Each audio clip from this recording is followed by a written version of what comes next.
சென்னை புத்தக காட்சியையொட்டி வெளியாகி கவனத்தை ஈர்த்த 5 புத்தகங்களை பற்றி பார்க்கலாம்.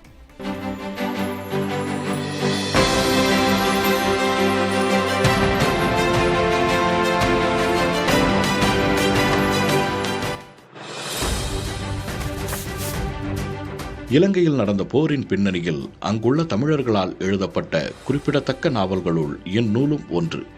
இலங்கை நைனா தீவின் கதையை, அந்த தீவின் மனிதர்களின் கதையை இந்த நாவல் சொல்கிறது. ஈழ அரசியலின் வெவ்வேறு அடுக்குகள் இந்த நாவலில் வெளிப்பட்டுள்ளன.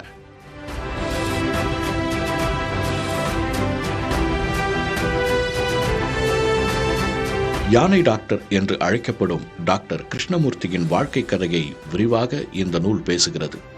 மக்களோடும் யானைகளோடும் பயணித்த ஒரு லட்சியவாதியின் சரித்திரம் இந்த நூல். முன்னுதாரணமாக கொள்ளத்தக்க ஒரு வாழ்வை சித்தரிக்கும் நூல் இது.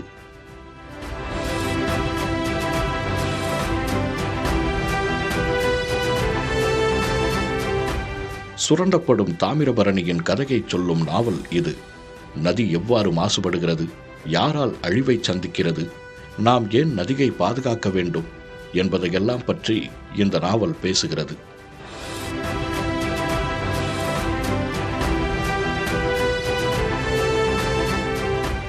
உணவு கலாச்சாரத்துடன் வரலாறு, அரசியல் போன்ற கூறுகளை கலந்து பேசும் கட்டுரை தொகுப்பு இது.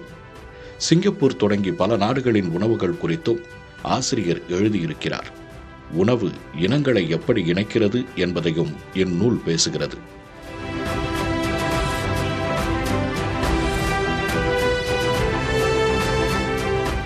இயற்பியல் தனது கவிஞனை கண்டடைந்து விட்டது என்று புகழப்படும் எழுத்தாளர், இயற்பியலாளர் கார்லோ ரொவெல்லியின் சிறு நூல் இது. ஐன்ஸ்டைனில் தொடங்கி பிரபஞ்சம், கருந்துளைகள், மனிதர்கள் என்று முக்கியமான கருப்பொருள்களை பற்றி பேசும் நூல் இது.